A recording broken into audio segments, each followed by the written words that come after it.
Well, before going on, I want to talk about yet another 6th century figure who was a rough contemporary of Pythagoras himself, and also Parmenides. He probably existed as a much younger contemporary of Pythagoras and probably one generation younger than Parmenides, perhaps. His dating is not at all obvious or clear. I'm speaking of Heraclitus. Heraclitus' name is famous, probably for one particular thing that he is supposed to have said, namely that one can't step into the same river twice. One can't step into the same river twice. Some people find this a trivial comment. Some find it deep. It is, at the very least, an assertion of the importance of time and of the flow of time, as it were. And this is probably an anti-Parmenidean sentiment, since, recall, Parmenides argued against any kind of change within being. Parmenides was arguing for the static nature of being, at least in terms of the goddess's point of view. This is opposed by Heraclitus, and presumably it was also on the side of, at least in this case, of the Pythagoreans, although the Pythagoreans don't much talk about change at all. So, Heraclitus.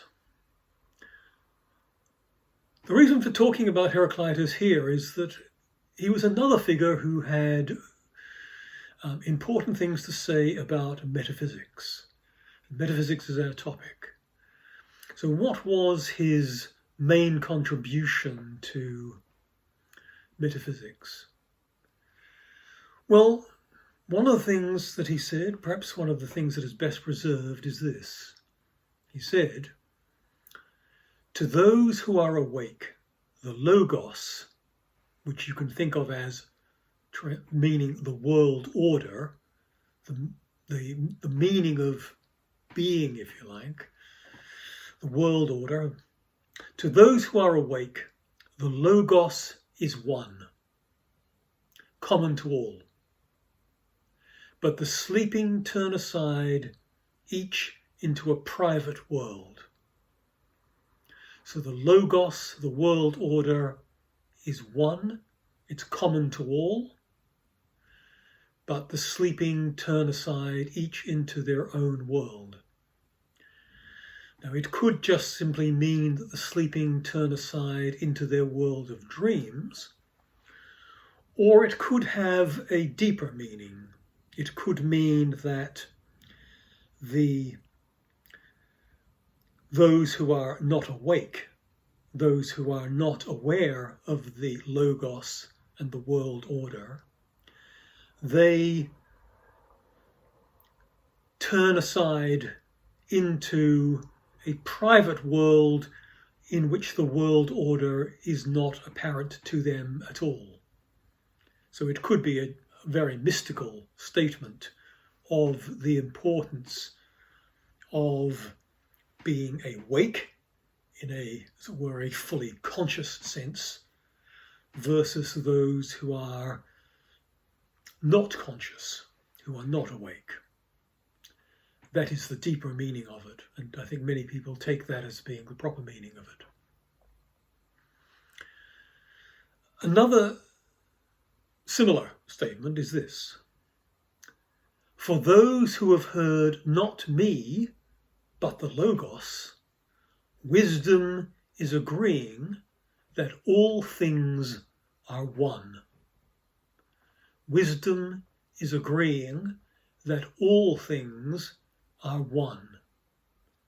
Now that sounds like a Parmenidean statement. All things are one, meaning all things are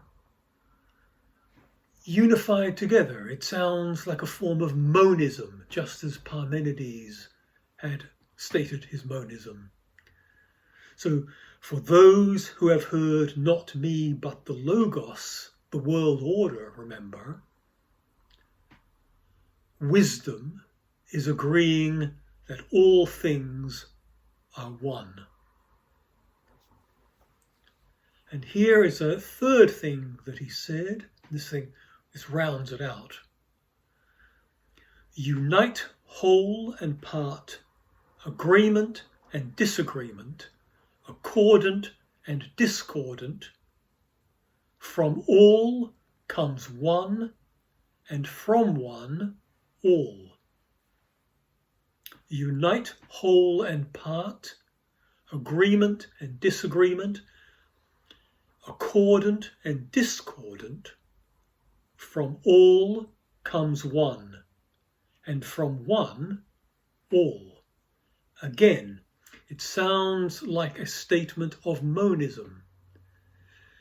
But Heraclitus is making a different point as well. Apart from this monism, it is that seeming opposites, this is not a Parmenidean point really, seeming opposites, the hot and the cold, war and peace, all these things, all these opposites can be united, the accordant and the discordant, the harmonious and the disharmonious, agreement and disagreement.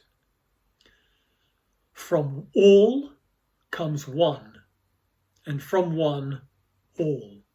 It's a statement of the preeminent nature of the all, the whole.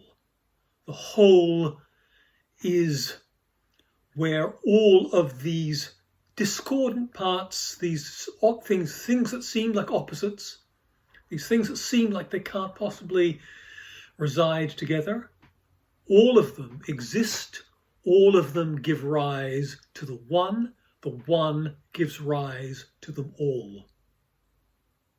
So it seems like a kind of monism, but a monism that puts the whole as in many ways superior to the parts. The parts are subservient to the whole. The whole gives rise to the parts, gives rise to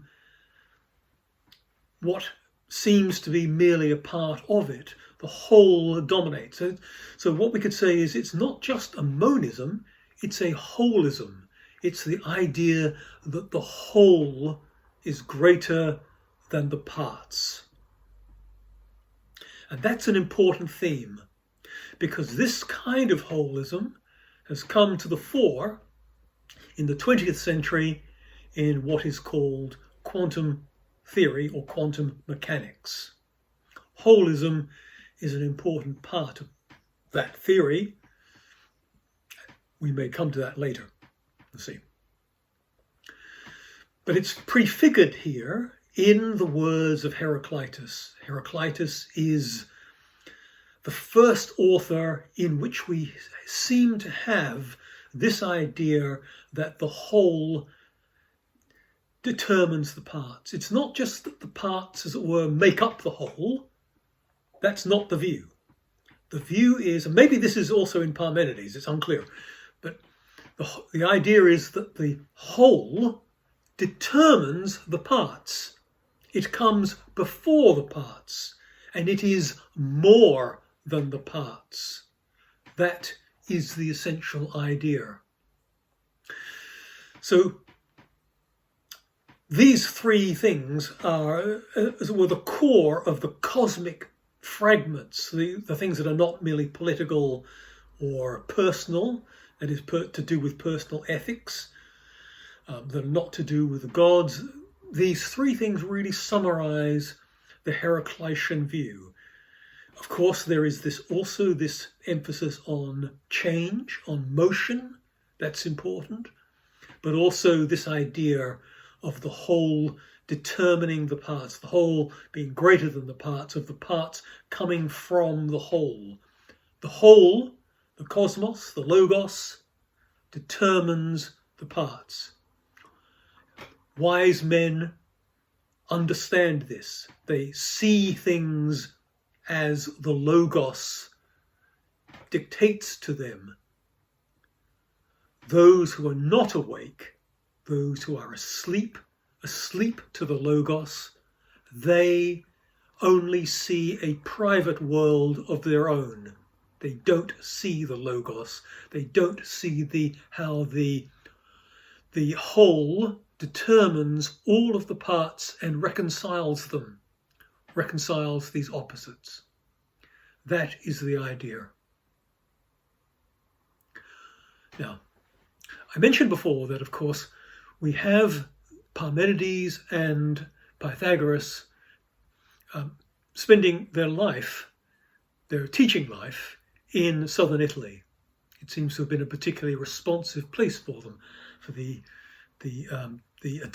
Greek towns in southern Italy. Now, Heraclitus does not come from there. He comes from Ionia, which is now on the coast of Turkey. Now, I'll show you this on the map because it's important to understand where this is and what importance this area of Ionia has. So here it is on the map. Okay, now we can see that we are looking over here at Greece, Sparta there, Athens in the middle, and we see Corinth across to the left slightly. Okay, now we go across and look at here. This is Ionia. This here in between here. You can see Miletus here. This is an incredibly important area, an important city. Of course, it's now a ruin because in the medieval period it was lost to a river that sort of silted up and turned it all really into a rather dangerous marshland. You can see Ephesus is directly above it. And I'll show you shortly pictures of its very impressive ruins. It was a major city at the time, as was Miletus. It was extraordinarily rich. And you can see, and this is an important thing, notice how close the little island of Samos is to Miletus and to Ephesus. You can see underneath that there is Naxos, Chios above it, Lesbos right at the top. Okay. These areas, these Ionian areas, so Pythagoras was from Samos and therefore from essentially an Ionian island.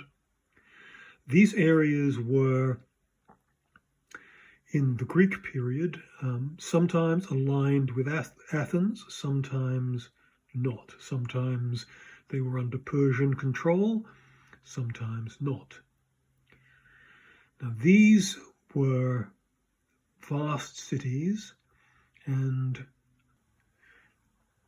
Heraclitus was from a noble family, a rich family, possibly from the family of one of the kingly line in Ephesus, and that he rejected this political life, essentially becoming king of Ephesus, for the life of a philosopher. That is how to place him in the larger Greek context. So we'll also come back to this whole idea of where the Greek cities were at the moment. Just keep this in mind. Miletus is important because in the 7th century, before 6th century, before Parmenides and Pythagoras, Miletus was already an incredibly important center for what we would now say is Greek science. That it was the home of Thales and many other important scientific figures in the 7th century. And that this, in some ways, this continues on. So Pythagoras, I've sort of described him earlier as an Italian, southern Italian figure, but from Samos, you can think of him as being in the Ionian mold or tradition or way of thinking, rather than a native to southern Italy. So Ionia is an important place from which ideas originated. Here are a number of images of the ruins of Ephesus. You can get a pretty good idea of how grand it was. Unfortunately, one of the wonders of the world, the ancient world, the temple of Ephesus, was completely destroyed, and there is not much left of it except a single pillar, which you can see here. Excavations continue in Ephesus. They've been resumed recently by an Austrian team, and they have found many, many interesting things. The settlement of Ephesus goes back to certainly the Bronze Age and perhaps earlier. And it was one of certainly the most interesting parts of ancient Greece, and visited by many and wondered at by many. Heraclitus was very unlike Parmenides and Pythagoras in one particular respect. Whereas Pythagoras gave rise to a school, the Pythagoreans, and Parmenides was at least a continuer of the Eleatic school, with Zeno as his pupil. Heraclitus from Ephesus did not try to begin a school, did not try, it seems, to teach. He was not one who had disciples. He was not one who gave rise to a school.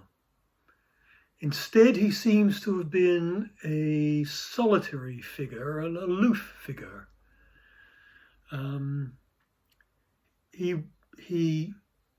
His utterances were obscure, and he was known to the Greeks as the obscure one, which also was rendered as the dark one, because his utterances were often not able to be understood by everyone.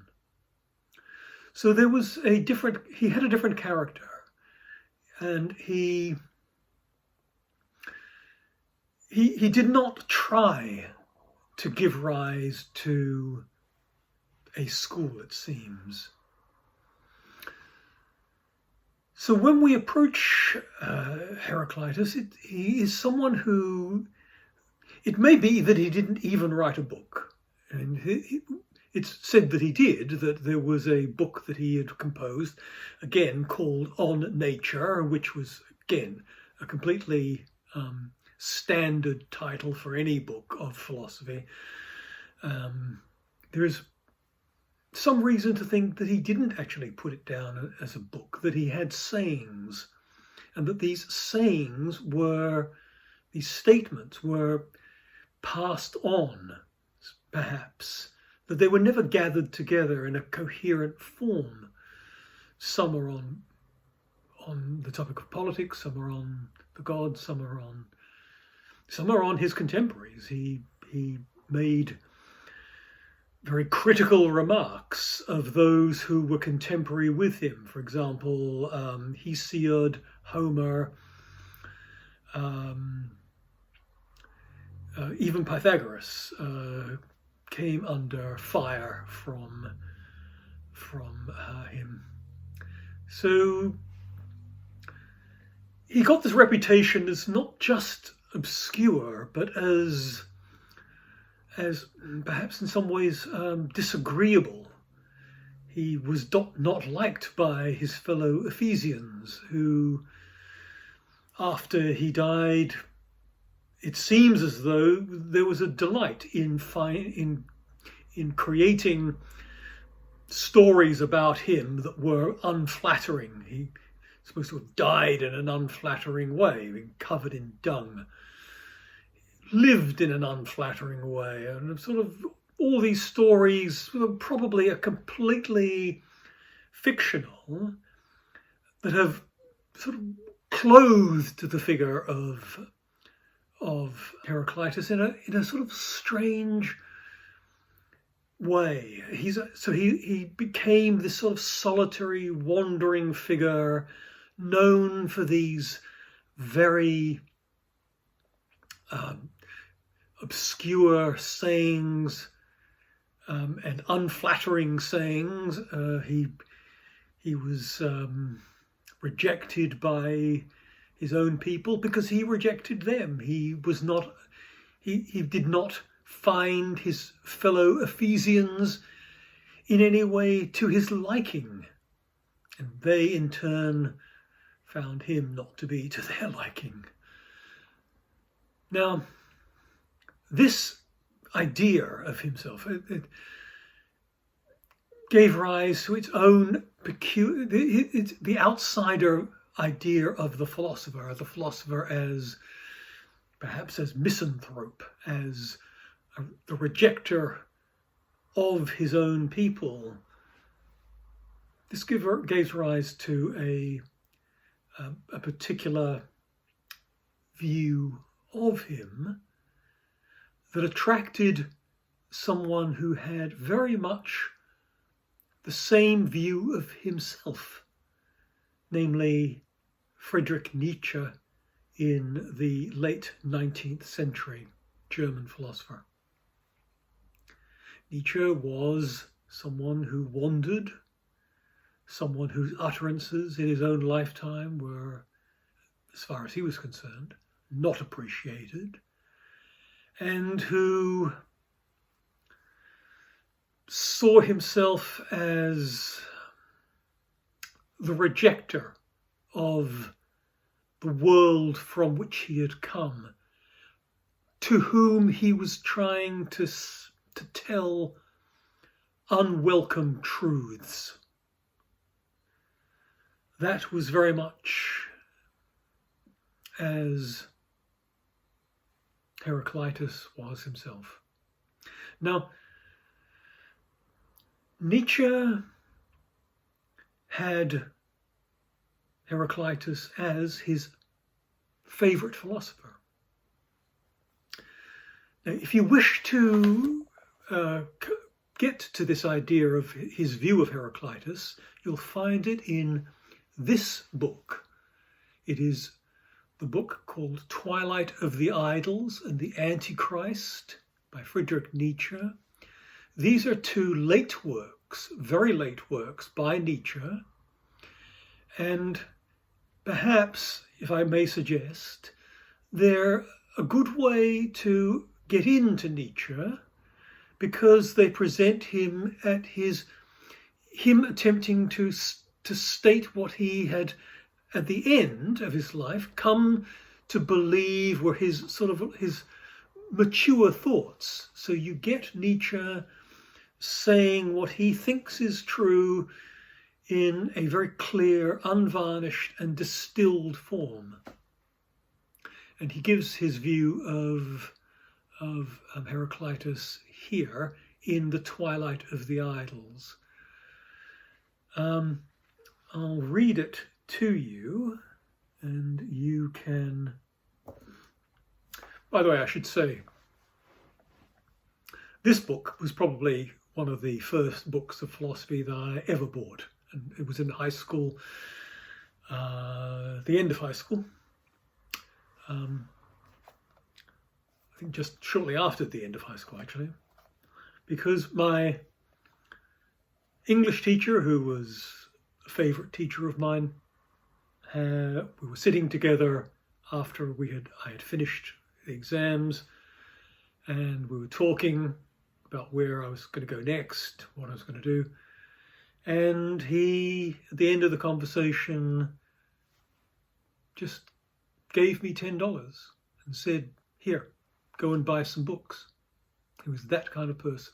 Aaron Geary was a wonderful, wonderful teacher, one of the great people I've known in my life. And with the $10 that he gave me, out of nowhere, I bought Nietzsche, this book, and also some novels of Dostoevsky, which I read hungrily before I got to university. Now, in this book, we find Nietzsche basically, surprisingly, saying that he never really did. He was a classical scholar. He never did take to the Greeks. So having said what he doesn't like about the Greeks, he says this about Heraclitus. This is the quote from Twilight of the Idols. He says, "I set apart with high honour the name of Heraclitus. When the rest of the philosopher folk rejected the evidence of the senses because these showed plurality and change, he rejected their evidence because they showed things as if they possessed duration and unity. Heraclitus too was unjust to the senses, which lie neither in the way the Eleatics believed, nor as he believed. They do not lie at all. It is what we make of their evidence that first introduces a lie into it. For example, the lie of unity, the lie of materiality, of substance, of duration. Reason is the cause of our falsification of the evidence of the senses. Insofar as the senses show becoming, passing away, change, they do not lie. But Heraclitus will always be eternally right in this, that being is an empty fiction. The apparent world is the only one. The real world is simply a lying addition. That's a very radical view.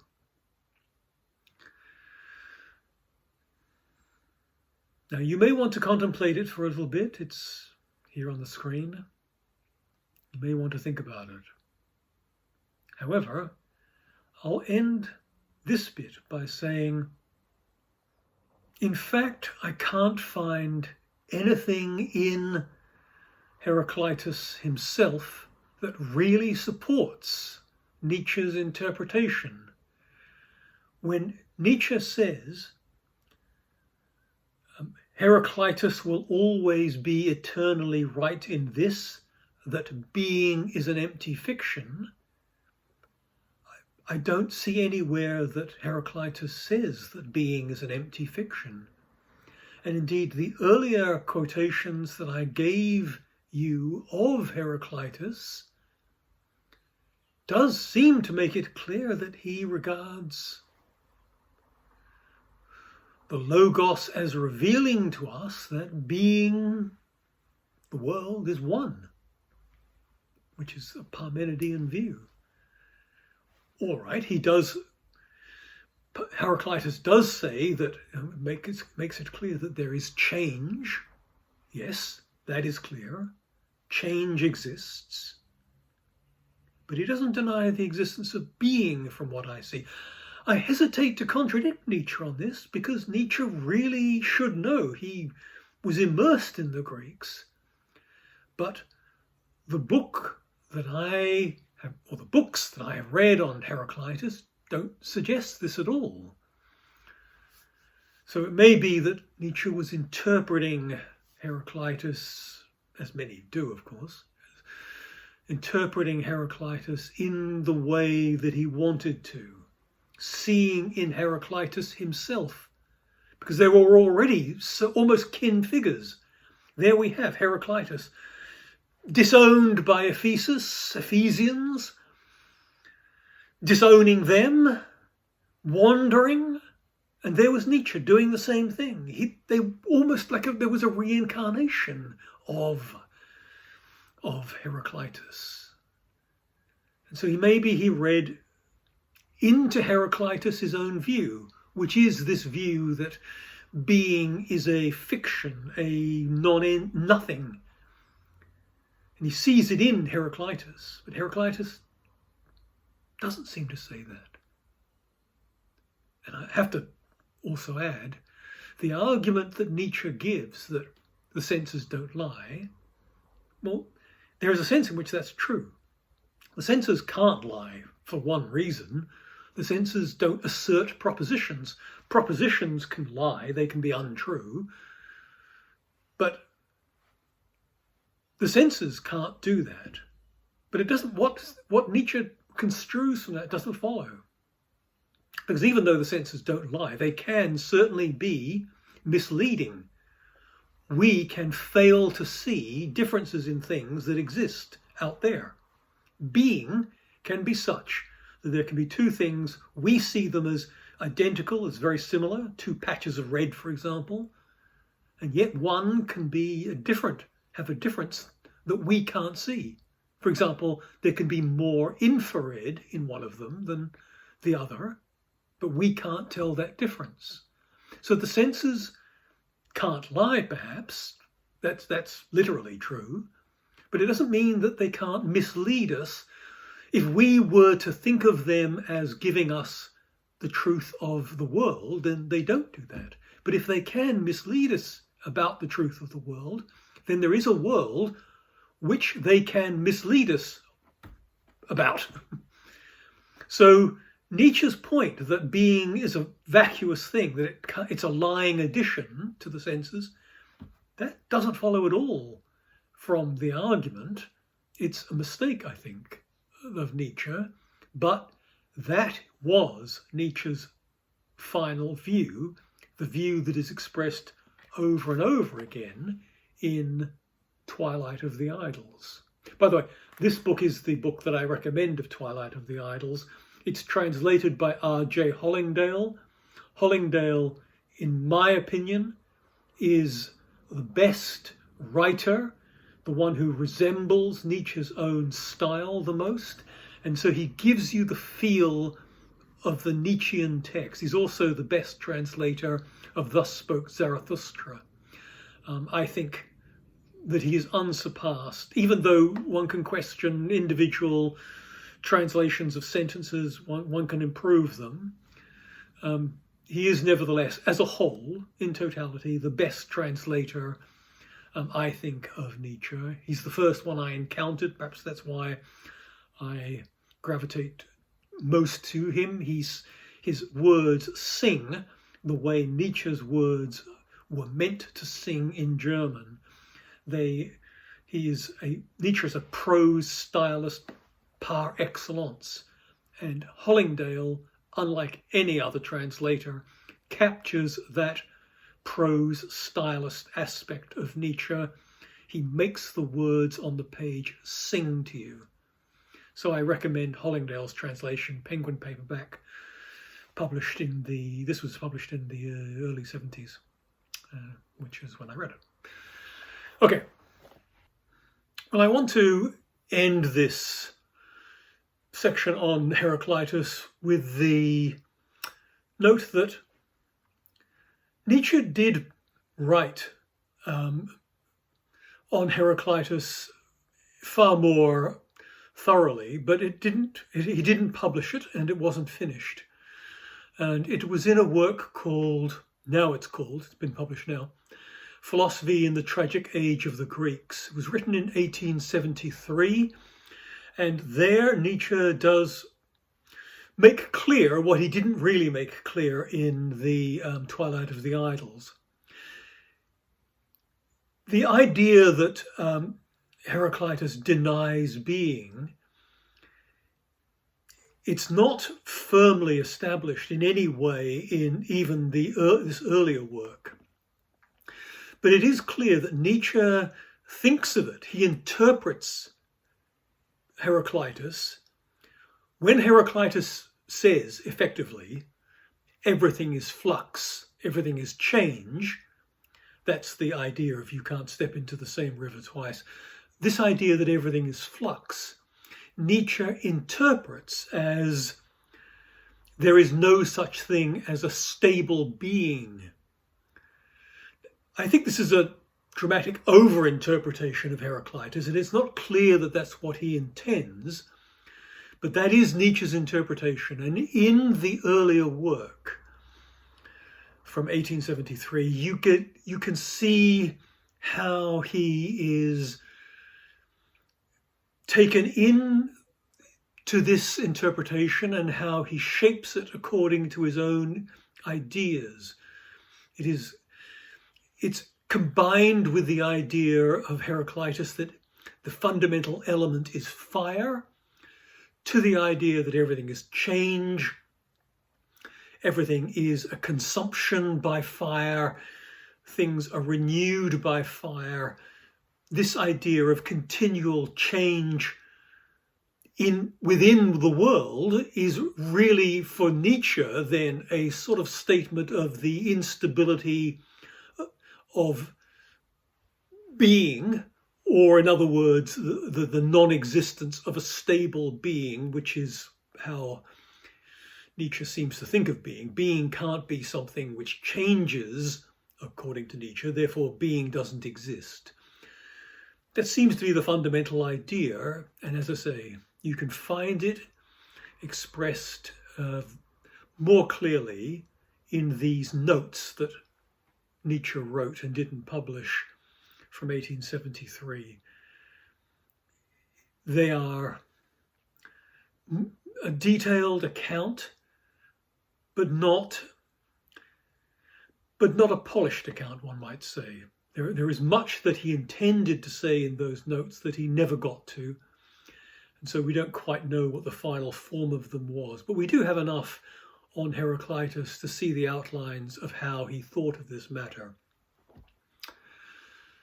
And so with that, one can get an idea of at least how Nietzsche interpreted Heraclitus. And it's an important idea, the idea that everything is change. But it was never, I would say, completely argued, because it's not clear that being is incompatible with a world of change. It's not as though everything has to change within being in order for there to be change. So with that, I leave Heraclitus and we go on to our next figure in the next lecture. Okay, see you then.